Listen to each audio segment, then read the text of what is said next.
We are live. Welcome back, ladies and gentlemen. I am your host, Blake Ruffino. This is Are You Serious Sports? We hope that you guys are making it a good one. We know that we are as well. Huge show in store for you tonight. We were off last night for Valentine's Day. Got to give a shout out to our good friends over at Buddy's Steakhouse here in Hammond, Louisiana. Absolutely fantastic. Food was great. Hospitality was great. Drinks were great. Everything was fantastic over with our friends over at Buddy's Steakhouse. Need to get over to our good friend Mike Liusa and company over there.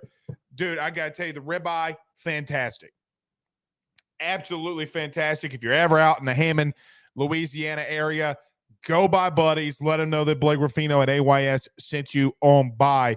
But other than that, other than being off, enjoyed the time with my wife last night. Good to refresh as the baseball season kicks off. We've been taking a couple days off here and there, gearing up for the baseball season. So now and start of tonight, as was our plan to continue to go live. We will be live on Friday as well. So we'll be doing a post-game show after the LSU baseball game. It's here, baby, and it's time to roll. So we'll give you an LSU football update. Look, a lot of things that we're hearing as the spring kicks off. I will give you some thoughts as I look, and you guys know this. If it's your first time listening, then now you will hear this. A lot of times during the off-season times when we're not doing a whole lot, like if it's just a random Thursday night and LSU baseball's not playing, you don't have basketball on the tube, especially not LSU basketball, I'll break some things down. There were 3 games that I watched in this, and we'll talk about this in the LSU football update, that I thought LSU's offensive line played really good in. We'll talk about that. How much, look, we talk about the quarterback position. We talk about the wide receivers. We talk about D-line, linebacker. The position we have not talked about a lot has been the offensive line. We'll focus out on here tonight. It's a position group that I know and played and love, and we'll discuss on it as we break the film down here tonight. Baseball is so close. It was, as we just mentioned, LSU baseball kicks or starts this upcoming Friday. Really looking forward to just looking forward to the season, man. There's so much anticipation. It's going to be cold. It's going to be colder than a witch's titty out here. I mean, look, might need to give the guys at the plate a little bit of grace, man. You get jammed on the inside, that hands start ringing, baby. It's going to be fun, though. It is officially college baseball season. The man that's been dodging us for 75 weeks, Carter Bryant, joins us at 7:30. He normally joins us on Mondays, but had some issues. His basketball season closes out. He'll be joining us here tonight. And Matt Trent, your favorite. We've been having a lot of fun with Matt Trent. We'll be getting him on the show as the season goes on, covering LSU baseball.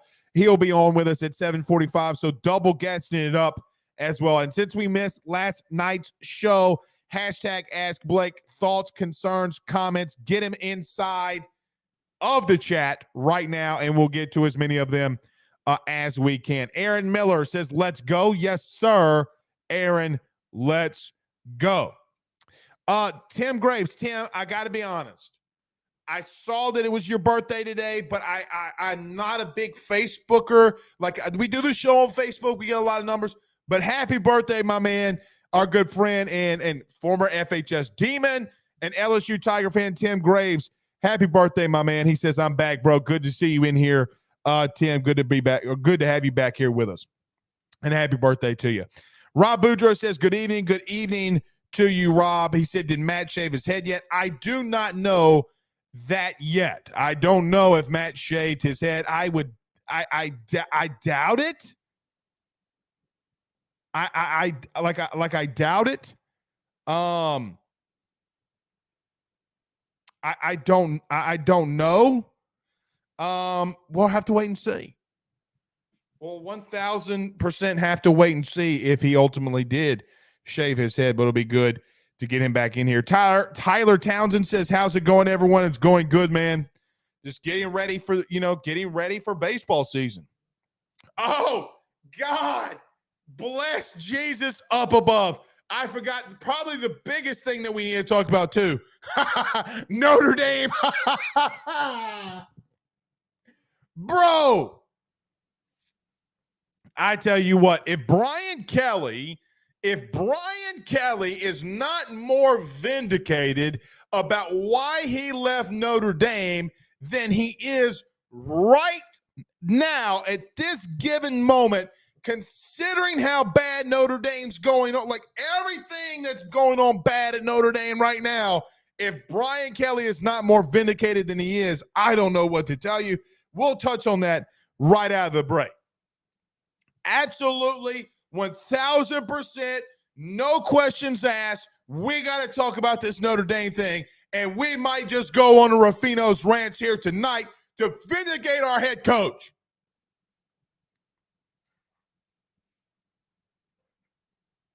Freaking Rudy Poos. Oh, Brian Kelly's money hungry. You won't pay $3 million for a buyout for Andy Ludwig, and you're going to hire Jared Parker as your next OC. What a fucking joke. And you talked all of that crap, all that shit about Brian Kelly. Brian Kelly this. Oh, he lost to Florida State. He's not a culture fit. The furthest south he's ever been is Ohio. Meanwhile, Notre Dame cannot even hire an offensive coordinator worth a damn.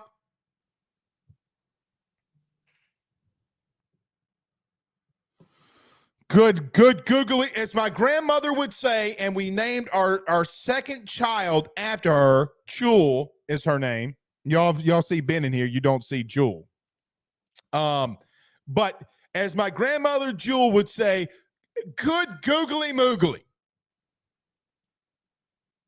Heavens to Betsy. Which I don't even know what that means. Like, is Betsy up in heaven? Like, I don't. Anyway. All right. We'll get rolling. Spectrum Wellcare says BK Wright, Notre Dame is cheap. Yeah, they're cheap. Cheaper than a look, Notre Dame is cheaper than a Waffle House steak. They're also probably their pockets are probably tougher than a Waffle House steak. Anyway, Hunter says can't wait for spring football to see how these positions shake out the depth chart. I agree with you, my friend. Brandon Reese says I give Freeman maybe 2 more years before he starts looking to get out of there if he's not if it's not sooner, right? Tyler says, can't wait for baseball Friday. Me too. I think Vandy kicks it off early, so it'll be good to watch everybody. But we will be going live. We will be going live Friday night after the LSU baseball game. American Patriot says, Ruffino number 3 coming soon. Nope. Nope. Not happening. Nope. Chris H. says, I've been creeping on Notre Dame podcast today. A couple of them. I'm looking at you, Brian Driscoll, is trying hard to make it seem that all is well. It's not well. It's not well. At all. At all. Am I about to get ripped alive for talking crap about Waffle House?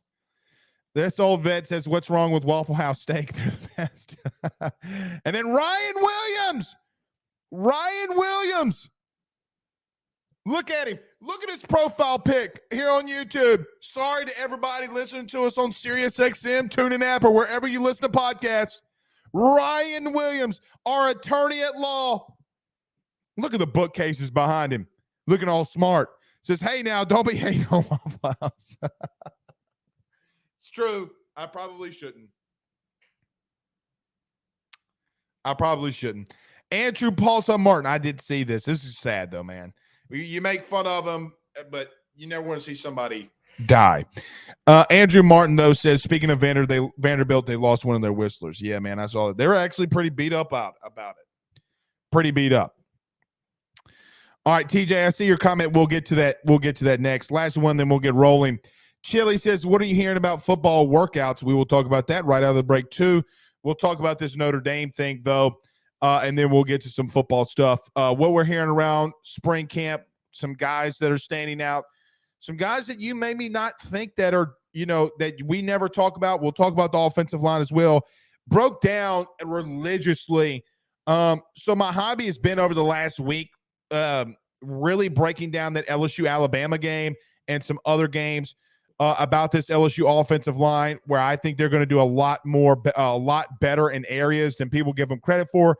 We'll talk about that as well. But let's do this. Everybody do us a favor by hitting the like and share. Stop, collaborate, and listen. Everyone do us a favor by hitting the like and share. I need all of you on YouTube to do me a favor. There's 71 of you watching right now. 71. Everybody do us a favor if you're on YouTube. Hit the like button, hit the share button, share it, and don't forget to subscribe. We are doing the $200 giveaway until we reach 5,000 subscribers on AYS and 1,000 subscribers on the Ruffino and Joe Show. Just go subscribe and listen. Get multiple people to subscribe. I will literally, if you get 10 people to subscribe, you're going to be the front runner for me to just give you $200 of cold hard cash. I don't care how much money you make or how much you don't make. $200 is always nice. Subscribe, hit the notification bell, and share the show for us tonight. If you're on Facebook, do the same. There's Facebook groups and all that good stuff. We appreciate you doing that. If you're listening to us on SiriusXM, the TuneIn app, or wherever you listen to podcasts, again, thank you everybody that listens to us on the podcast, as we went over a million downloads since we started this so many years ago. Thank you for helping us out there and listening to us. All right, let's pay some bills. So about our good friends over at BetOnline.ag and our good friends over at GM Varno & Sons, GMVarnoandSons.com. We return in 1 minute. Got a lot to discuss. Notre Dame, you stink. BetOnline is the fastest and easiest way for you to wager on all of your favorite sports, contests, events, with the first-to-market odds and lines. Find reviews for all the news for each league, including Major League Baseball, NFL, NBA, NHL, combat sports, college sports, esports, and even golf. BetOnline continues to be the top online resource for all of your sports information for live in-game betting, props, and futures. Head on over to BetOnline today and use your mobile device to join and make your first sports bet. Use our promo code BELIEVE50, that's BELIEVE50, BLEAV 50, to receive your 50% off welcome bonus on your first deposit. That's betonline.ag, betonline.ag. With over 65 years of experience, nobody is better equipped to service in your vehicle than GM Varno & Sons. RV repair, big rig overhauls, motorhome chassis, routine maintenance, tire rotations, tire sales. No job is too big or too small over at GM. If you break down the side of the road in the greater Baton Rouge area, they will come and get you. And the best thing about that is that they can come and get you, and then they can bring your vehicle back to their shop and start the repairs right then. Again, GM Varno & Sons. Go see them over at 2500 Fuller Boulevard. Give them a call at 225-664-9992. 225-664-9992. Tell them your good friend Blake Ruffino sent you on by. We're back.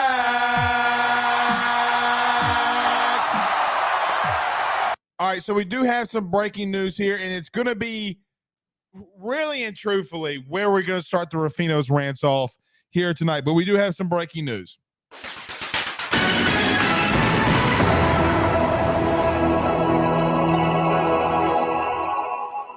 Chris Lowe is reporting, and we talked about this all episode long in our previous show on the Ruffino and Joe Show.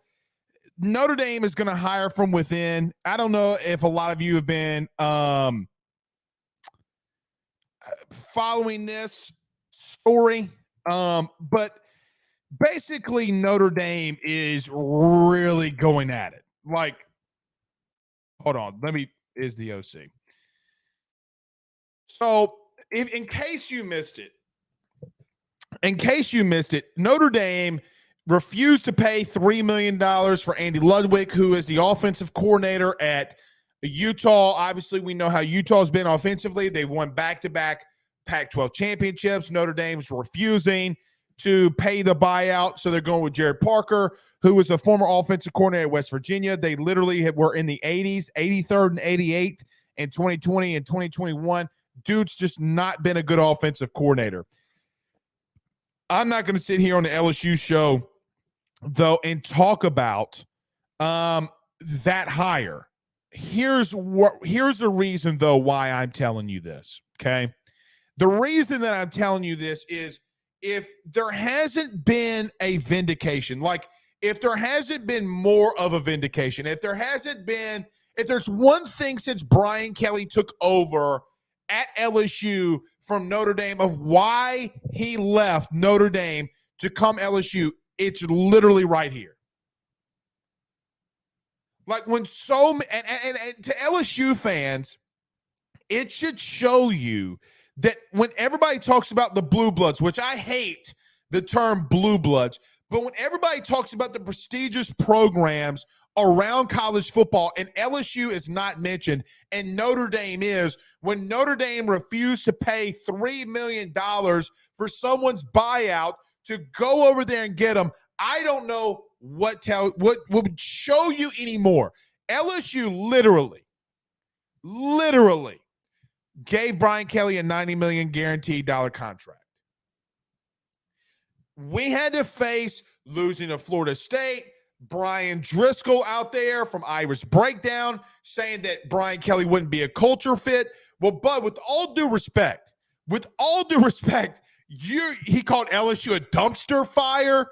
With all due respect to him, it kind of shows me a little bit. Maybe Notre Dame is the dumpster fire. Brian Kelly has been vindicated in all of this. He should have been vindicated when he beat Alabama in his first year at LSU. They still kept talking shit about him. He should have been vindicated when he won the West. They still talk shit about him. LSU is more of a prestigious program in today's day and age than Notre Dame. The way that I know that is Jared Parker just being announced as being the next offensive coordinator at Notre Dame. So many guys that you could have reached out to if you're them to go and get a really good OC. But now LSU sits in a situation where they will be a top 10 program going into next year, and something that we'll talk about. And in a month from now, in like the second week of March, literally, a month from now, when LSU touches the field out there in spring, and we'll be out there covering it all, when they touch the grass, when those players' cleats touch the grass, they're in a better spot right now than Notre Dame ever really will be in the immediate future. You know, like this was going to be the main thing that I talk about here tonight. Like, so my hobby over the last week or so has been really watching LSU's offensive line. So much has been said about them, about how young they were and they didn't do a good job. And sometimes you're right. Sometimes you are right in the sense of they had their issues. But I went back and watched from start to finish, rewind, fast forward, rewind, watch the play, rewind, watch the play. And I got to tell you, man, I was pretty impressed by some things that I saw a lot last year from LSU's offensive line. And they're only going to get better. They're going to get better because you've got guys like Emory Jones, Will Campbell, Lance Hurd coming in. You got guys like Miles Frazier returning. You got a guy who's got a lot of snaps now underneath his belt, and Garrett Dellinger and Charles Turner, who started halfway through, actually more than that, 2/3 through the season at center. And LSU did a lot of better things at that position when he was there. You want to know why LSU ultimately beat Alabama? Sure. Is it Jayden Daniels' long runs on third down? Go back and watch all of the explosive runs that he had in that game. Is it the corner route that Mason Taylor caught? Is it a 2-point conversion? All of that fits in. You know where LSU really beat Alabama last year? Up front. Up front. LSU's offensive line, and look, to their credit, we're facing guys that are going to be really high draft picks. Will Anderson comes to mind. In that, they dominated. Tough runs by guys like Josh Williams, juke moves along the sideline from John Emery. How's that taken care of? Because you're running the football at a high clip against Alabama. You're doing that against teams like Ole Miss. You're doing that. I thought Ole Miss, after the first quarter, LSU's offensive line physically dominated. Absolutely beat the dog manure out of them. You may make fun of this, but even when you go back and watch Mississippi State, guys, did you know that Mississippi State had a top 40 defense? Statistically, in total defenses, they had a defense very similar to yours a season ago. Tyrus Sweet on the outside, Emmanuel Forbes at corner. They had some really good pieces along that Mississippi State defense. Now, offensively, they had some struggles at times. Shout out and rest in peace to Mike Leach.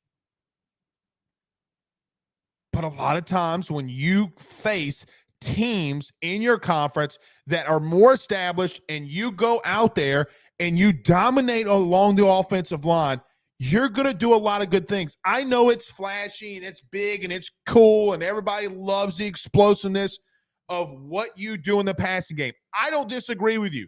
It looks different when Garrett Nussmeier does what he does against Purdue. But I beg you to go out there and rewatch that Alabama game. If you're not doing anything at the end of the show, there's a 12, 13-minute clip, 16-minute clip of that game. Go back and watch it. And go back and watch when you see Will Campbell literally dominating Dallas Turner. Or you see Emory Jones picking up a B-gap blitz, and he's literally having to ride the guy all the way down the line and pancakes him. And it frees things up for Josh Williams. Remember, LSU went for it late in the game on 3rd and 7. And Josh Williams breaks a couple tackles, gets a first down. The reason he's able to do that is because Emory Jones absolutely claps the absolute cheeks out of the left defensive end, or what we'd call pretty much a 4-tech. He was head up, but a 3-tech or 4-tech, whatever you want to call it, because he smashes the guy. He's like Hulk smash on that defensive end. So many things to build off of. Look, we've talked about quarterback. We will talk about quarterback all offseason, right? We will talk about Garrett. And I already know what's going to happen a month from now. We're going to come on this show. We're going to say we were out at practice. We sat there. We watched Garrett Nussmeier. We watched Jane Daniels. And I already know what's going to happen. Oh, my God, look at Garrett Nussmeier. And I hope we all are saying that. I hope we're saying the same thing about Jaden. I don't care which one, but the team or the position group that does not get the credit that they deserve, go back and watch the film. I don't give two Rudy Poos if they mess up here or there. I could care less. Go watch on a consistent basis, play in and play out. That offensive line claps some teams. They had their struggles, though. They had their struggles late in the season against teams like Texas A&M. Got two freshmen that are starting, and really two other guys that are just starting into the SEC. The only guy that had consistent reps along that offensive line or coming into last year was Anthony Bradford. The only one. This team's going to get better. Now, we'll bring in Carter Bryant here in 3 minutes, and he did a video today about this. Is the Lance Hurd a day one starter? Now, if the Lance Hurd is able to make that leap, like what a Will Campbell and Emory Jones did last year, guys, I'm here to tell you, we're about to clap some cheeks up front. And I know that you want to see the ball thrown down the field. I do too. You're going to have to do that to win a national title. It is what it is. But my God, I'm ready for this running game, man. I'm ready for this running game. I just will tell you, it's crazy what happens. You know, Notre Dame, and we were talking about this earlier, Notre Dame was known for what? Under Brian Kelly. Big, physical offensive lineman. Kind of looks like it's following Brian Kelly a little bit. And now when you add the second year under that, you add the second year that you have more weapons on the outside that they know what to do with at times. Watch out. I think this all, guys, I will be truthful. I don't know if they're going to, at the end of the day, I don't know if they're going to be the best offense in the country or the SEC, but my God, they got weapons if they can get it to them. They got weapons. the two young backs and Caleb Jackson and Trey Holly. My word. One of those kids is going to be your fifth. One of those kids is going to be your fifth running back and won't see the field. Think about that for a minute. Got some things you got to do defensively, but hell, that's all we talk about. That's all anybody wants to talk about. How the defense, we got, and I get it. But when I just go back and I look at it and I watch that running game, shit. You can listen. You can say all the live long day, Jane Daniel did that, Jane Daniel.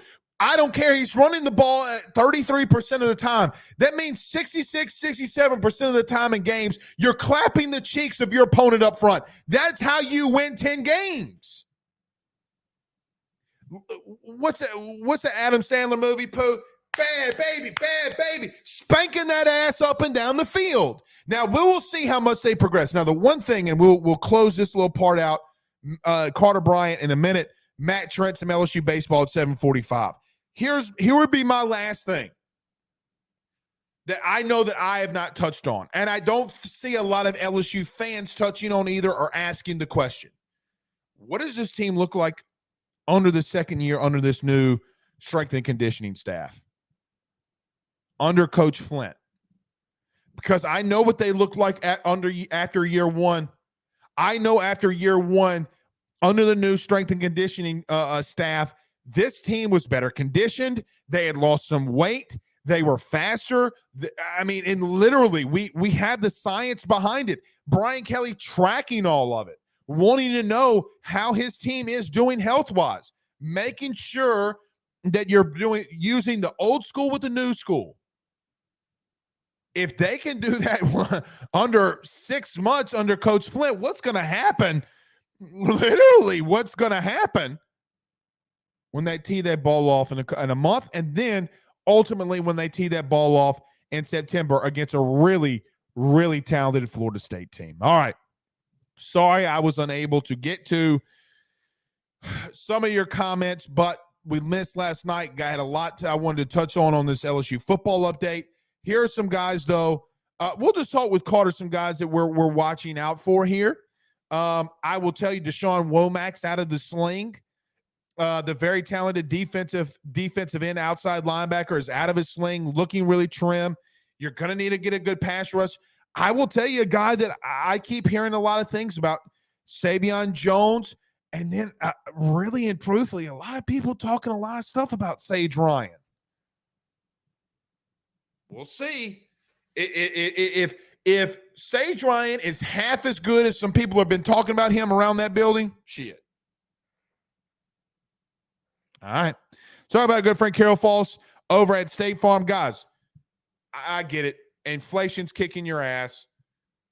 So many things are changing around the world. Why not call Carol Falls and get some money back? Call him today. See if he can fix and help you save some money on your insurances, life, auto, home, all of it.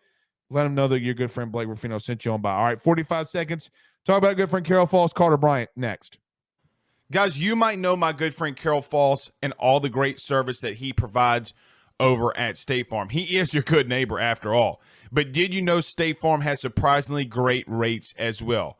Along with a great neighbor service, State Farm agent Carol Falls has surprisingly great rates for everyone inside the state of Louisiana. So call him today at 985-395-4300, 985-395-4300 for all of those surprisingly great rates on auto, home, and life insurance needs. Like a good neighbor, State Farm is there, and individual premiums will vary by customer. All applicants subject to the State Farm underwriting requirements.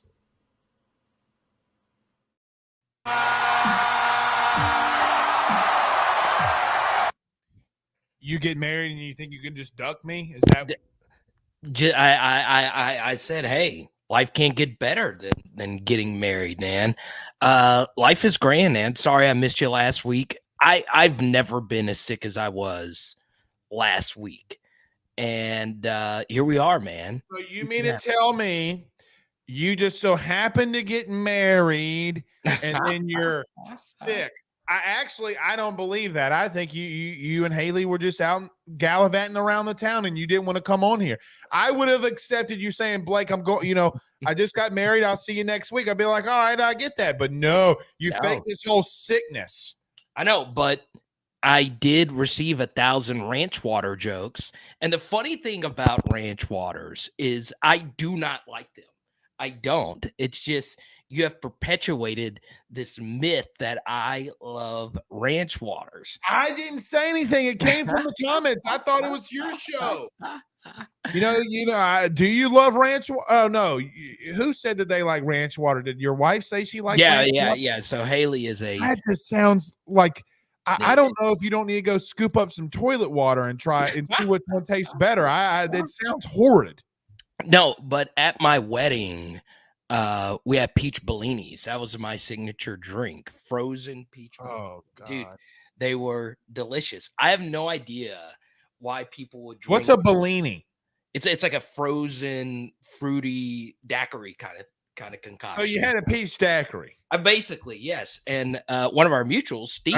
I guess rich people call it Bellinis. Well, not me. They called it a peach Bellini, but Steve, who's a loyal viewer of yours and mine, Steve Bean was the one that helped me put together the concoction, and it was perfect. It was abso-freaking-lutely perfect. And Doug's one of my good buddies, Doug in Pineville, right there, the fruity drinker guy. That's me.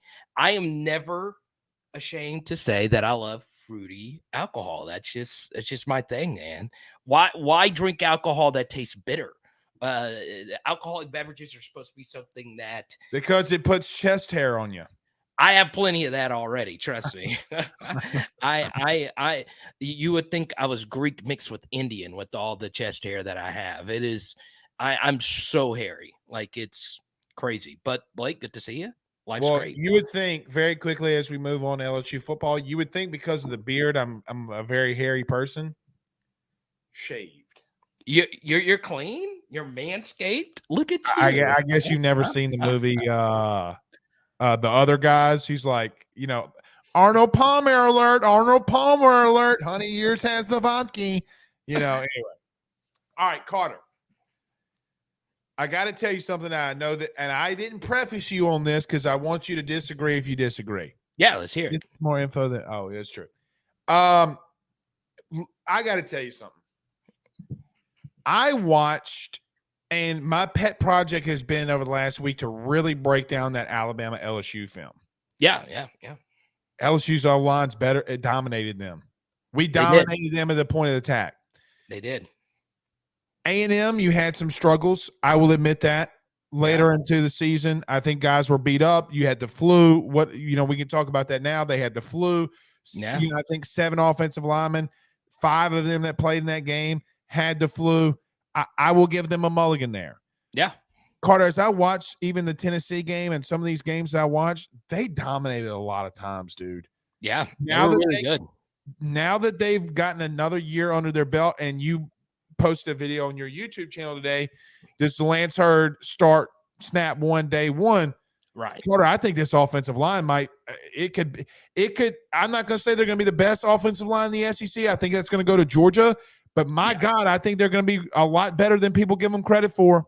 Yeah, and look, I'm really high on Lance. Obviously, I got to conversate with him a few weeks ago. So even with that aside, even if I never met this guy, like I just love watching him compete.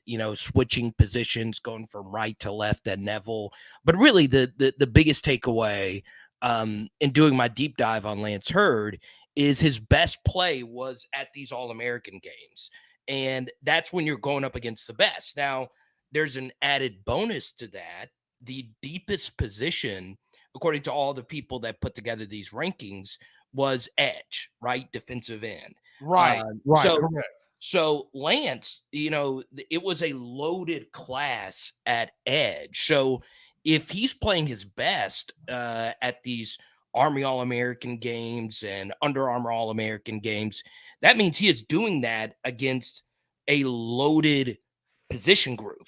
And Blake, he was really good in those games. Now, what I did today is I went and watched his full game versus Ruston. which has a bunch of really good players. Oh, Obviously. dude, and that D line for Rustin was something silly. I mean, they were good. They were really good, and they're coached by Kyle Williams, so you know Correct. that you know they're going to be very technically sound, right? And Lance played phenomenally in that game. Now they lost the game, but there were some times where he got beat, but there were some other times where he did some really impressive things. So we did a deep dive on Lance Hurd today. I really like him a lot. But what's funny, Blake, is I grade players on a scale of 1 to 10. For me, I still had Emory Jones as the highest graded offensive lineman of the past couple of years, but that's because I had Emory Jones rated really, really, really high.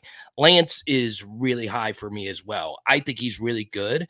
And there's going to be a transition, as you know, Blake. He has a very intriguing shape, so there's going to be some changes, physically for him. But still, he's a really, really good football player. And if he's able to start next year and move Emory Jones to the inside, his natural position, we both think he's a better guard than he is tackle, then that could be one of the best right sides of an LSU offensive line we've ever seen. I agree with it. The only thing that I would ask, or the question that I would ask, is I don't know. A lot like Emory Jones, does he come in and start game one? Because look, Will was an early enrollee. Yeah. Emory was not. Emory didn't play in game one really a lot, Right. Especially didn't play right tackle. Let's hope that he can have a better and more of a meteoric rise at that right tackle spot than we maybe saw Emory do a season ago. Carter, I told you this about a month ago, and I think it's interesting when we talk about this offensive line too, and the running game. A lot of people don't talk about the running game enough.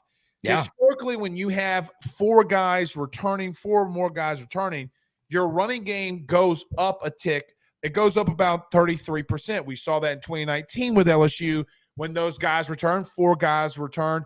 It literally went up, I think, 41%. You had 41% more of production in the running game than you had the season before when it comes to yards and attempts and stuff like that. Maybe not actual yards, but yards per attempt and things you were doing in the running game.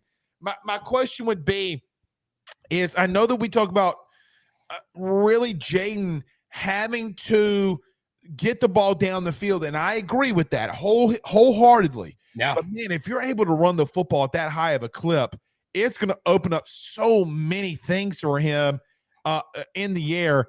I guess how intrigued are you to see how this spring is going to start to unfold now that you got this much offensive talent, adding Aaron Anderson, Sheldon Sampson, and others? Yeah, look, what Jaden does for LSU's running game cannot be understated, right? Just his ability to run adds so much gravity to the LSU running attack that we saw a running back room last year that wasn't really that highly touted. Like they came out and had one of the better, committee years we've ever seen from an LSU running back room. And a lot of that was because of Jaden, right? Just because of how much you have to respect the zone read and his ability to run. And he's going to be back next year. And Josh Williams is going to be back. Josh was phenomenal.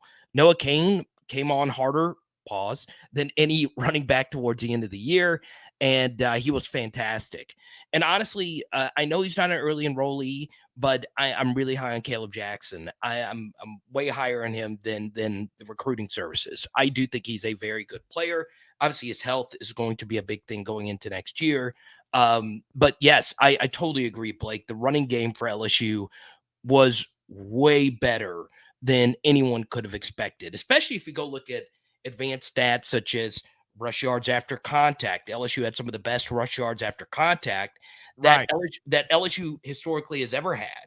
And this is with a running back room that we all viewed as not, your normal special LSU running back room. So that group under Frank Wilson honestly did a very good job.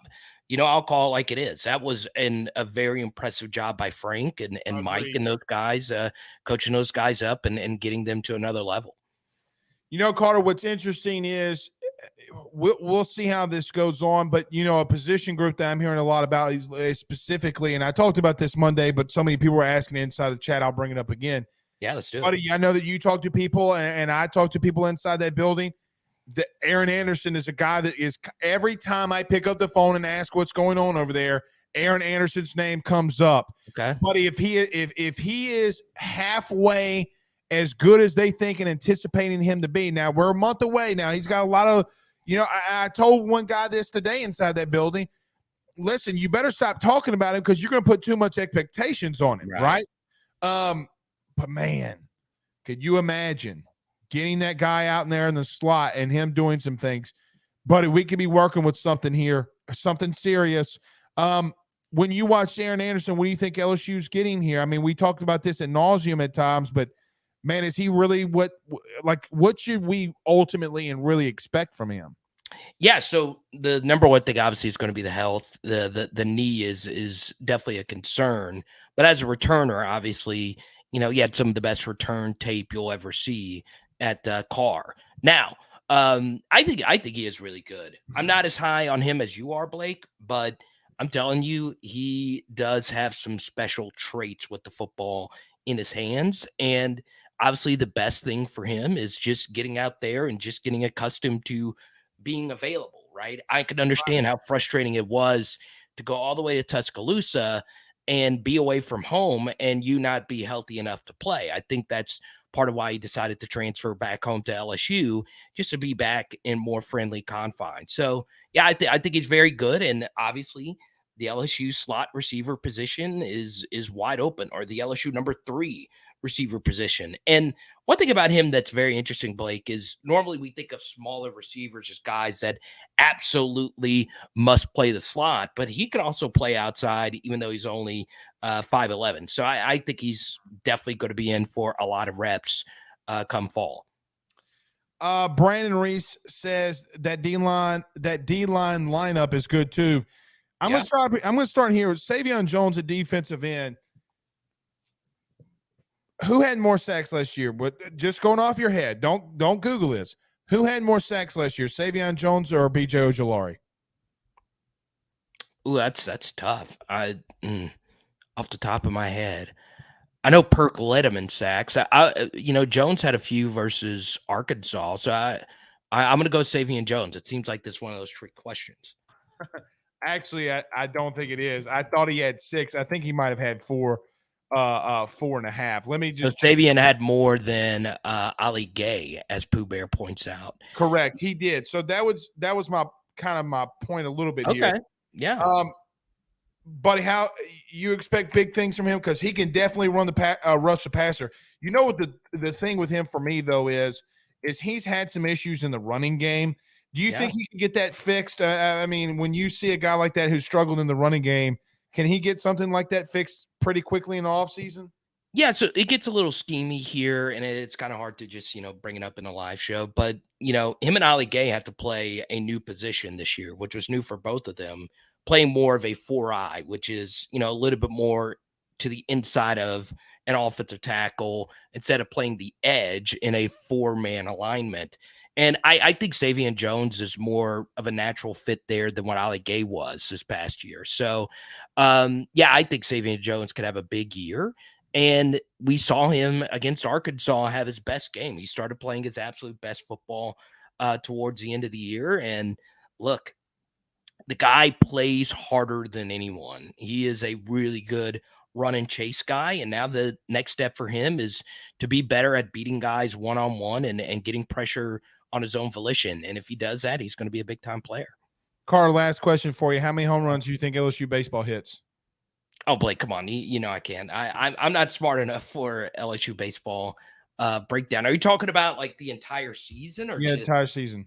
Oh, wow. I can name 3 baseball players on LSU's roster. That's why I go to you and a few others for the baseball breakdown. So I hear you. Dylan Cruz, Trey Morgan, and who's the third best player? The third best hitter. You tell me. I don't know. I can't tell you. I would have to say Tommy Tanks. So Tommy Tanks. All right. So what's a normal good home run number? I guess 100. 100. So averaging what? That's roughly 2 per game. Something like that, yeah. So I'm going to go Dylan Cruz. Dylan Cruz is going to hit 46 home runs. Now, that's a lot. My, get out of here. that Get a out lot? of here. Is that a lot? I don't know. Yes. If that, Carter, let me just tell you this. As we get you out of here, if that happens, I swear to God, I'll reimburse you for your entire wedding you just had. He's not hitting 46 home runs. Well, what's a normal, but for real, what's a normal good number for like a college? What, like 25, 30? Yeah, that would be Okay. that would be unreal. Well, Dylan Cruz, I believe in you. Go All for right. 46 dingers, baby. Let's go. Huh? Later, Carter. See you, bud. See you Monday. All right, see ya. All right, this next guy, I mean, he's like, oh, Mr. Blake, I'm on a time clock. He is. Don't leave. Don't leave. He's going to be really pissed when I do this to him, though. Let's go to a very quick break. We're back in 40 seconds. Talk about our good friends at GM Varno & Sons. Matt Trent, LSU Baseball next. With over 65 years of experience, nobody is better equipped to service in your vehicle than GM Varno & Sons. RV repair, big rig overhauls, motorhome chassis, routine maintenance, tire rotations, tire sales. No job is too big or too small over at GM. If you break down the side of the road in the greater Baton Rouge area, they will come and get you. And the best thing about that is that they can come and get you, and then they can bring your vehicle back to their shop and start the repairs right then. Again, GM Varno & Sons. Go see them over at 2500 Fuller Boulevard. Give them a call at 225-664-9992, 225-664-9992. Tell them your good friend Blake Ruffino sent you on by. We're back.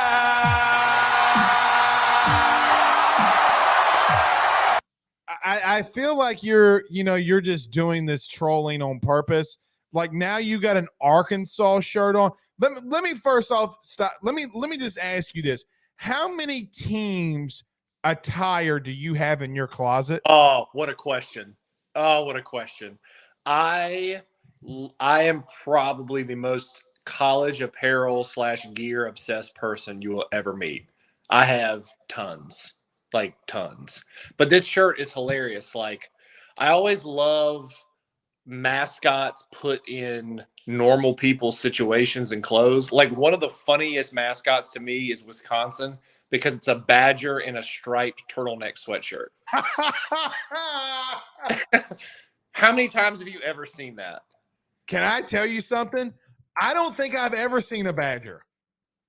Seriously. I mean, think about old school LSU Sailor Mike logo.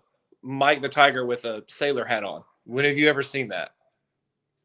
When have you ever seen a tiger on a boat? Never. When have you ever actually, if you've never really been to LSU, and the normal people, when's the last time you actually seen a real tiger? That's what I'm saying. Like, by the way, I went to Thailand. I think I told you the story. 2012. We went to a zoo in Thailand. First off, is this a PG story? Yeah. But I'm gonna make it PG-13, but not in a bad way. Okay. So first off, don't ever go to a zoo in Thailand. Okay, that's number one. I think that I think that the movie, The Hangover, should have told everybody about Thailand. Mm-hmm. But my big thing is when we're at the zoo, they have this massive, man, I'm talking about Death Valley size cage. Yeah. Okay. And on the top of it, it says Siberian tiger. Gates wide open. It had been gnawed. Oh, yeah. They can't find the tiger. My fat ass shit myself, and I went in the truck and said, "I'm F that. No. That thing ain't gonna get no meal out of my fat ass today, baby." I think what LSU should do football season, and I need to put this petition into Brian Kelly. I think they need to have like the real mic, like they do. I think they need to do like they do at Colorado when they run the buffalo out onto the field. Yes, they used to do that, and then the tiger, like the last time I did that, there were so many issues. No, I know they used to do it, but my thing is just let him go. Just let him run, and just see what happens. Because that's intimidating. It was already intimidating when you come out of the field, and he's in the cage, right there getting fired up in front of 100,000 fans at Death Valley. You really want to see who the real dudes are on your football team? See who flinches when an actual Bengal tiger is running around Death Valley. No leash, no restraints, no nothing, just out there. It's kind of the point where where's Torrey Carter when you need him? Oh yeah. Yeah. Why do I feel like Ed Orgeron would have ripped his shirt off and like had chains in his back pocket to ride it? Oh yeah, I mean, it's not the only thing he was riding in Baton Rouge in his time here. It's true. It's very very true. Very true. Can't even hate. But like this, I can't even get through my own joke. but like this shirt. How many times have you seen a hog, a razorback, whatever, with a baseball hat, t-shirt, and a glove on, like in a pitcher's mechanics getting ready to throw? Never. I've seen a lot of people from Arkansas that look like a razorback with red hair that do try to pitch like that, though. Yeah, someone once told me that every SEC fan base kind of looks like their mascot. As diehard you are, like the most diehard fan. And if you think about it, there are a lot of people in Florida that look like like if you really you put in your mind the typical Florida dude kind of looks like an alligator. Scaly skin, weathered skin, been out in the sun all the time, leathery, kind of just weird looking eyes. And I kind of feel like a gator, if it were to wear human clothes, would wear jean shorts. Probably. Yeah. You know?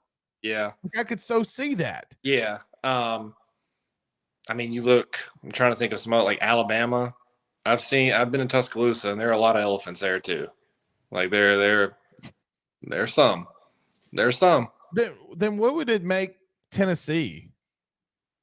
The bloodhound, you know. Oh yeah. You know? What about a lot of cocks out there in South Carolina? I'm not going to touch that one because I have about a string of jokes that'll probably get me kicked off this platform, and we don't need that as well as Twitter. So. Yeah, well, Elon will do the right thing someday. Elon will do the right thing someday. That's all I know. All right. Matt Trent, WBRZ, joins us here live. We'll talk some LSU baseball with him. Matt, couple days away, man. It's going to be colder than a witch's titty out there. I guess expectations going into this weekend. I will tell you normally, and I feel like I've done this the last 4 years, like, hey, man, it's almost going to be freezing. So if the bats aren't absolutely exploding game one, don't freak out. I mean, yeah. Be calm. Yeah. But what do you expect this weekend? I just kind of want to see guys I want to see the transfers kind of get acclimated and get comfortable. I want to see Paul Skeens throw well. I want to see Tommy Tanks hit well. I want to see those kind of guys really get acclimated to this environment. And because honestly, like people don't understand that when you go into the box or a place like that that's got 10,000, 12,000, however many fans, when it's sold out, standing room only, and it's not going to be that this weekend because of the weather, obviously, but when it's a top tier environment, like it gets you ramped up, but you kind of have to control it a little bit. You kind of have to like cater your emotions, especially opening weekend, when there's so many emotions around it. I just want to go and I really want to see Paul Skeens throw. Like I really do want to see Paul Skeens throw. I want to see Tommy Tanks hit. I want to see Trey Morgan hit. I don't really, this is going to sound terrible. Like I don't really put a lot of stock into the non-conference schedule when you're playing Western Michigan. No disrespect to the Broncos, but when you're playing Western Michigan, when you're playing Samford, like LSU is going to run all over them. And it's going to be routes. It's going to be maybe a lot of double-digit run games. So I don't really put a whole lot of stock in that because if you remember, last year, Blake Money came out opening night on Friday and shoved. Right. And then, we know how that ended for the rest of the season. So it's really kind of hit or miss. It's kind of like midweek. And this is the one thing that I was talking about this last night that kind of frustrates me with LSU. And I know that it's a regional thing. Like really outside of Tech, Southeastern, UL, LSU really doesn't have any midweek competition in the state. They really don't. They really don't. And nobody's really going, and people all the time say, well, it could drive to Houston. Like, no one's really going to drive 5 hours for a midweek game on a Tuesday. If it's not back to back, if it's not a Tuesday and Wednesday deal, or if it's not a weekend series. Like Houston, U of H would be fine. And you have a lot of alumni there in Houston, but like, if you went to, I'm trying to think of a team not in the SEC that you could travel to. You can go to Southern Miss. Like if you really wanted to, you can go to. That's a good point. You could go to Southern Miss on a Wednesday. You can go to Southern Miss. I ain't gonna do that. They're not going to do that for a while. But that's the thing is like, and I was spoiled growing up in the state of North Carolina where, North Carolina State, Duke, Wake are all kind of in that area. And then you've got East Carolina, who's out of conference, who's top 25. And, you've got a lot of good baseball in the state. So it was really good to play midweek games because you were playing top-tier competition, and it was good for the RPI. It was good for your resume. And that's what I just think, like, let's be honest. LSU gains absolutely nothing by playing Grambling on a Tuesday. Nothing. Absolutely. Get the reps and the swings. Yeah, and that's great. Like throw some young guys out there, but like overall, and anyone in the media will tell you this, it really is. It's like boring to cover those games. You go out and it's 10-0 in the second inning. Unless you have like in Paul's last year. Remember when LSU went to Southern and lost? Yeah, I do. God, that was so bad, man. I do remember that. But God, and Paul's like, he just couldn't hit. And we're like, well, Paul, that's on you, buddy. I mean, you lost Southern. That's the one thing I do love. I do miss with Paul not being there is like Paul's breakdowns of like why they lost and why certain things happened against LSU because his last year when they were in the Shriners and they got no hit by Oklahoma, Dane Acker, right? Who covered in high school when he was in Texas, and he was like, well, he pitched a good game, but I showed up and I knew that the ball wasn't going to fly out of there because the roof was closed and the ball just wasn't going to fly out of here. And then literally the next game was like Baylor and Arkansas, and they destroyed the baseball. It was like an 8-6 game. Right. It was he's like, yeah, the ball's not going to fly out of here because the roof is closed. And the next game was like 8-6. And remember, AJ Labus had to no his damn self and only gave up one hit and then gave up a home run in the ninth, and they lost. Yeah, I mean, that was so funny. Like, I know that towards the end of Paul's career, people got upset because they viewed it as like making excuses. But that's like one of the funniest things that I always remember about Paul is like how he would like break down LSU absolutely just getting like the shit kicked out of them or just getting dominated like that. Well, it wasn't because Dane Acker went out and no hit us. It was because the roof was closed at Minute Maid Park. That was always so great. All right, 2 questions from fans inside or commenters inside. Spectrum Wellcare says Grant Taylor big loss ? Mm-hmm. Yeah, and I think too, like, I think it is a big loss, just because he was so dominant this fall, and in the summer, in the Cape, he shoved. And I was talking to Jay on Monday, and by the way, I don't know, I don't think you're going to mind me asking you this, just so to give everybody context. Can you give us that conversation, like, because I know that you kind of said on some things. Can you give us kind of like what happened with Grant too? Yeah, I can. Yeah, I mean, basically what happened is that he had injured it. He had injured his UCL, and they wanted a second opinion. Mm-hmm. That's why it really didn't come out until this week, and they wanted a second opinion and that's so common. Especially with a UCL injury, an injury that's going to keep you out all year, is they want to make sure, especially if surgery is always the very last option. If we can, it's like ACL, UCL, all those CLs. And look, like nowadays, Tommy John, like surgeons are doing that in their sleep. Like it's so Right. concise, and it's a science now. Like it's a great surgery. Let's put it this way. I would rather have a UCL surgery than a shoulder surgery, because Right. And Matt, be honest with you, the guy that did my second scope and all that, brother, he does ACLs, MCLs, meniscus, and UCLs. yeah, Because it's just so much more common now. anytime you're dealing with a joint anywhere, it's just screwed compared to like a ligament. Anyway, so he wanted a second opinion.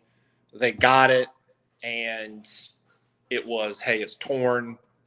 You're going to have surgery, whatever. And Jay was telling me, he said it's just bad. It very much sounded like Brian Kelly when I was talking to him. He was like, it's just bad because he did everything the right way. Right. He was a high character guy. He was one of these dudes that he worked, obviously. You saw that in the summer in the Cape. Came into the fall, was dominant. I really thought he was going to be a late inning guy, set up, maybe even a closer guy, because he had that kind of stuff. And then, you have that injury. But if this was last year, I would have been like, screwed. Like, nobody's on the back end of the game to close it out. But you've got a lot of guys now. Like, I saw Garrett Edwards throw the other day. He looks tremendous, like up to 96, 97, really good off-speed stuff. You got the Trent, God, I can't pronounce his name, the big, tall lefty from, I think, Oklahoma, the junior college kid. He's Hausen, something crazy like that. He's been really good. So they do have options. Like, they've got options. They're not going to ride Riley Cooper every single game. They're not going to ride Devin Fontenot every single game, to roll out there for multiple innings. So they do have a lot more depth. But still, anytime you get that kind of talent, he was a top 100 draft prospect, right, for this draft, So, yes, it's big. Is it demoralizing for this team? I don't think so. Who starts midweek and Sundays? Oh, man, I've gone back and forth on this probably about 100 times. I really think. How about who just starts Sunday? Just because it's going to be the weekend. Who do you think starts Sunday? My gut tells me Christian Little. Agreed. But there's just so many different factors. I would love midweek. I would love to see like Blake Money or Will Helmers again. But see, I'm weird about this. Like, I always hated in college when they were like, day of, hey Matt, you're rolling out there on Tuesday, so go get warm. If I'm going to be the midweek starter, I want to be that guy. I want to know that every Tuesday, that's my day to start. God, and dude, what's so crazy about Will Helmers? We don't talk about him, and probably should be. Dude, as a freshman, he was all LSU had at times. Yeah. Remember they started him at third? Oh, God. that poor. We were, and Paul literally said he should start at third, bro. Oh, my God. God bless it. That was one of those deals where I think Paul was trying to tell himself that he could do it. And I think, Will was fine. He was fine doing it. But he went out there and it was like, you boot a ball, then you airmail one 3 rows deep, and then you boot another ball. And it was just, oh, God, it was awful. And that was the first and last time that he played third. So could you imagine, though, Blake Money is a midweek? I know that he might not be a Friday night guy, but as a midweek, Matt, the crazy thing is, here's the crazy thing. Blake Money at the end of the season, if he starts, because of how midweek games go, but he could be 7-0 going into like, oh, there, look at your lady friend. Look at her back there. I see her. She's running around. She's got her LSU baseball shirt on too. She's right. She's ready to rock. This is wild. She is a Southern Miss alum, so it's kind of, last year was good for her, but it was weird, going around town with her Southern Miss gear on. What does she think about Todd Monken going to the Ravens? Loves it.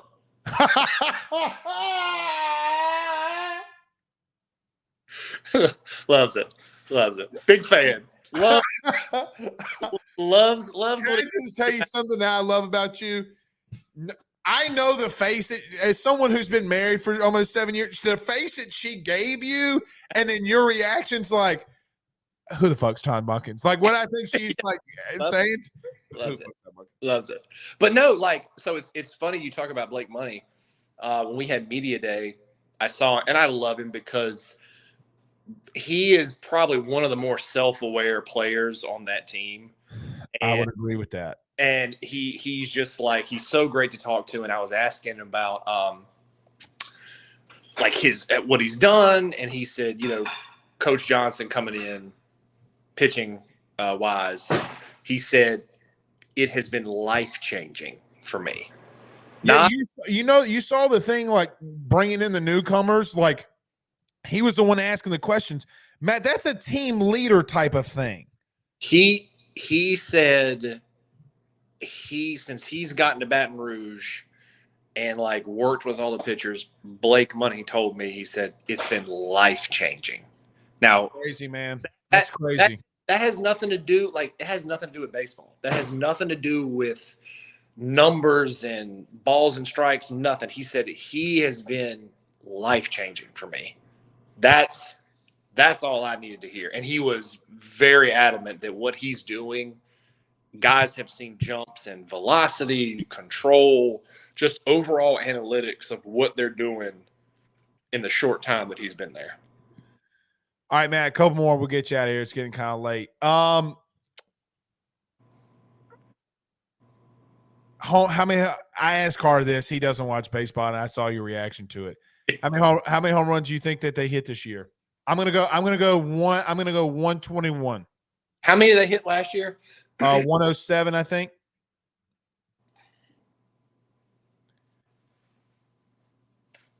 You got to think now. You got to think. I don't know if Joe Bear gets 18, but but here's the crazy thing though, Matt.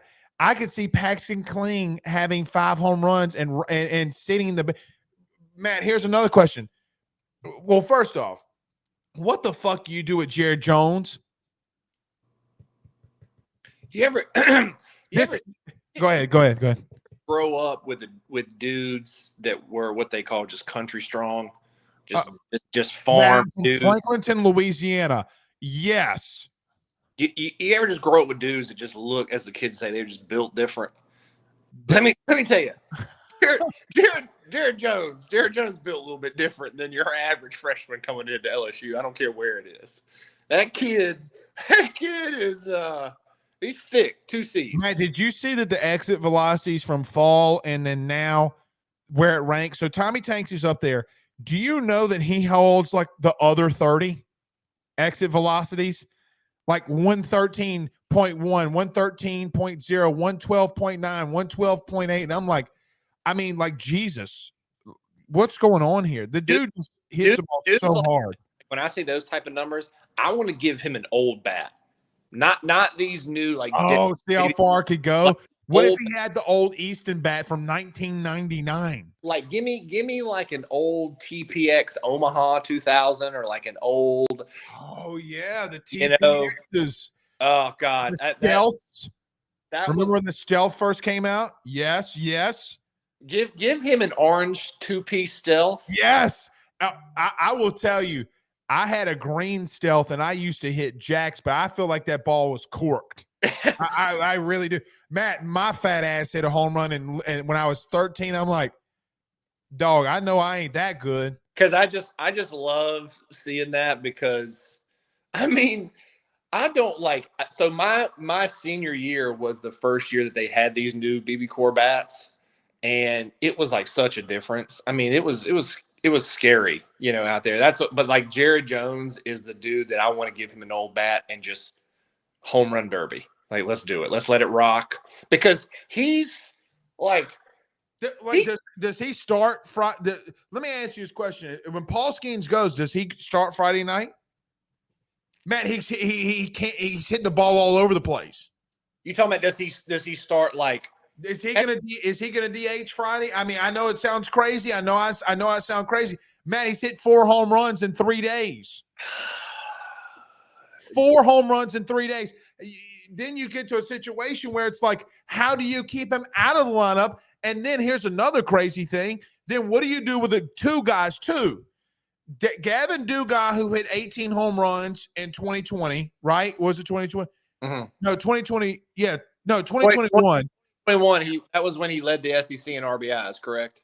And homers. Yes. Right? Because he had like 18 or 20 home runs. And then what do you do with Joe Bear, who had 18 last year? And then you got to do Jared Jones, who's hit 4 home runs in 3 scrimmages. Matt, I don't know what you do.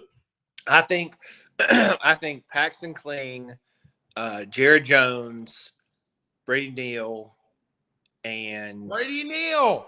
Yeah, those 3 dudes I'm very interested to see, because look, if you hit, they will find a place for you. If you can hit like that, they will find a place for you. Whether it's DH, they'll put you out in third. I mean, put you out at first, put you out in the outfield. Hell, if they had a 10th position, just sit your ass in the stands. They will find.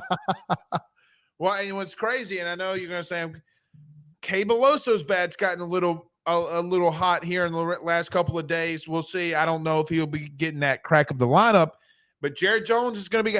Oh, and by the way, nobody said anything about Hayden Travinski.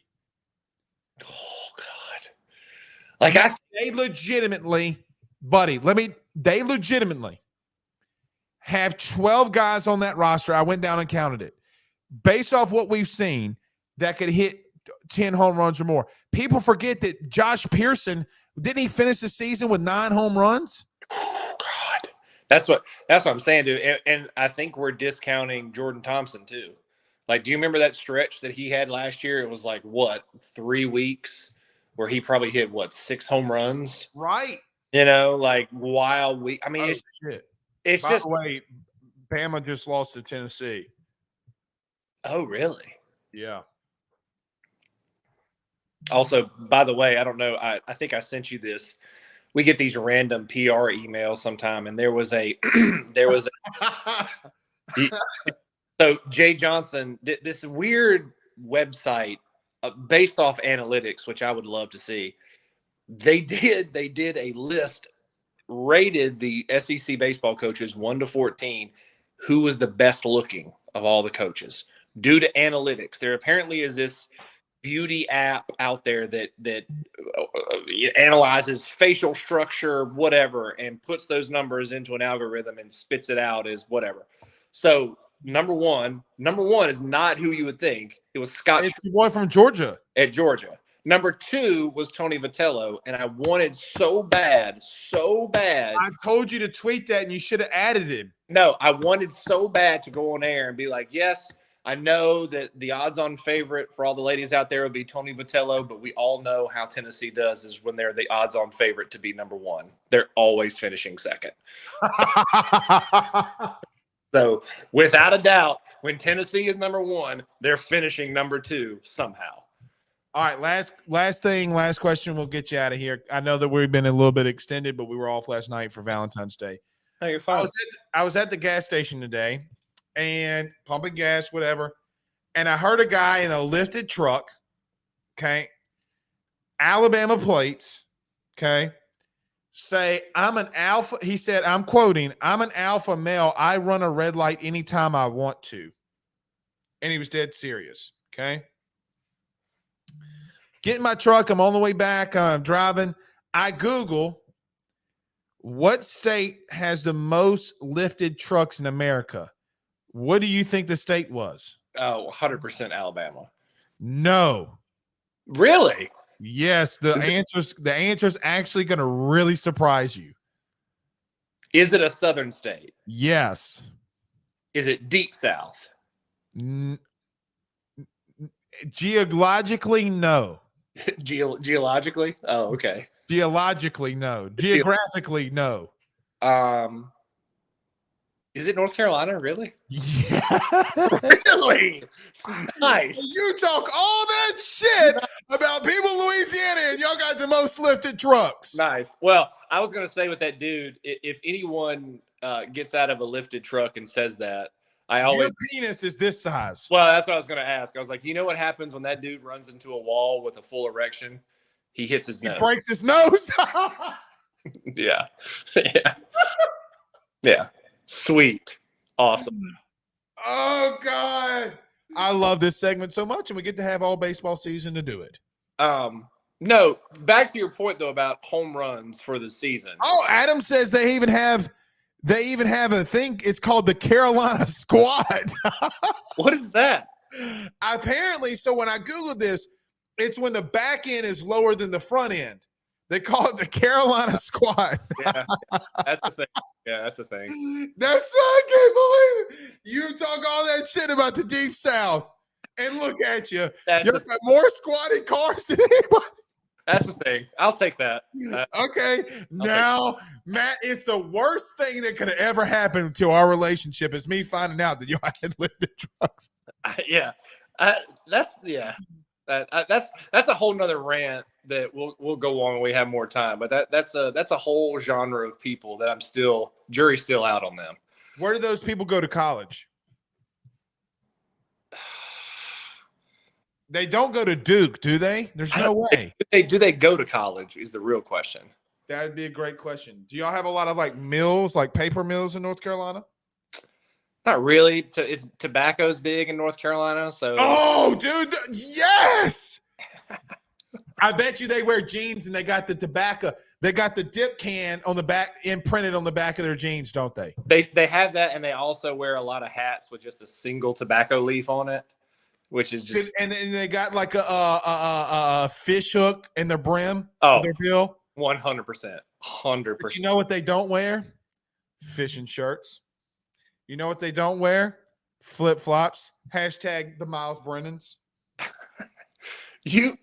I think, and I'm gonna say this too. I think one of your biggest mistakes is not getting AYS branded Columbia fishing shirts. We had them. It's just, man, it's so expensive. I know, but like, how do you not have? You know how like So you want to laugh? I have 13 of them. I never wear them because my wife rips me alive every time. She goes, "You got one in every color." So this is hilarious. My buddy who is an A&M graduate, he emceed. This is hilarious too. He emceed A&M's first pitch baseball banquet. Okay. Guess how many people they had, number one. Now, mind you, LSU just a few weeks ago had over a couple thousand. Had over 1,000. I would say probably maybe a couple hundred. Yeah, they had like 400 people. That's sad. That's and Matt, they got to a College World Series last year. So there's a guy that works at Texags, and he's like their baseball guy at Texags. Bro, Buchanan. No, God, no. He works at Texags. He always wears BP top, flat bill hat, shorts, and baseball turfs. Like, bro looks like a batting practice is about to break out in the second. So Schlossnagel gets on the mic, and my buddy said, I'm sitting there, and like I hand the mic over to Schlossnagel, and Schlossnagel was like, yeah, thanks. I appreciate all you guys, being here. Thank you. And he looks at this guy and he goes, hey, so-and-so. He goes, appreciate you making it out. Obviously, you didn't understand that black tie event doesn't mean fishing shirt. So, well, hey, it's there you go. I'd take a fishing shirt over the Carolina Squad any day. That's not true. I think I love what you. I would rather spend $45 to $60 on a nicer shirt than spending $5,000 to get my back end lifted or back end shrunk. Here's my question. When Megan says, "Hey, I want to go out to a nice dinner tonight." Oh shit. We did this last night. What? Okay. Where did you go to dinner last night for Valentine's? Buddy's Steakhouse. Okay. What did you wear? What do you think I wore? No, I want you to tell me what you wore. No, guess it and I'll tell you if it's true or not. It'll be better. No, I want you to tell me what you wore. Just guess. Just guess. In my mind, you had jeans. No. No. No. Oh, okay. You definitely wore a fishing shirt, but it was dark colored, so it was more formal.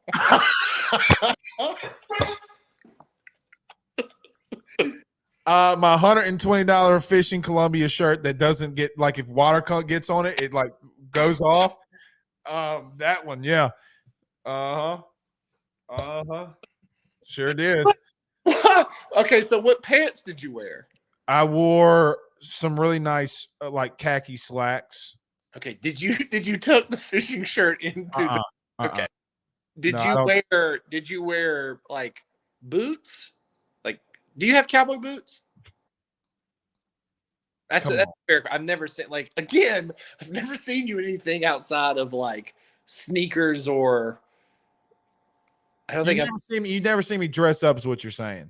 Yeah, I mean, no, I mean, because of my past life or my life I'd live now, past life or whatever, like meaning some of the like work and stuff like that.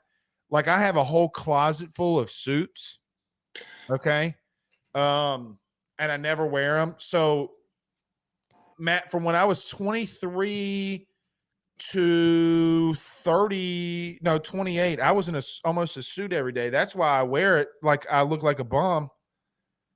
That's why I grew my beard out. I had to shave every day. And I was just like, I'm never shaving again. I'm never shaving again. I'm going to eat what I want whenever I want. Now I need to go on a diet and lose some weight. And I get that.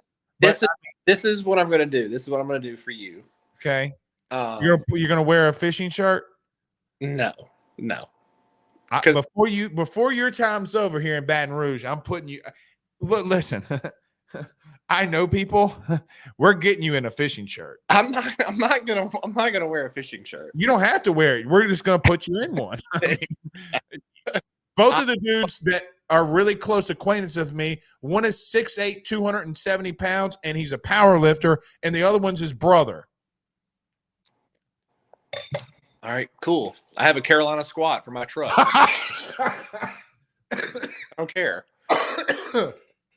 No, I do before my time here in Indiana expires. I want to take you and get like a nice sport coat, custom fit, something that looks nice. I actually have 5 of them.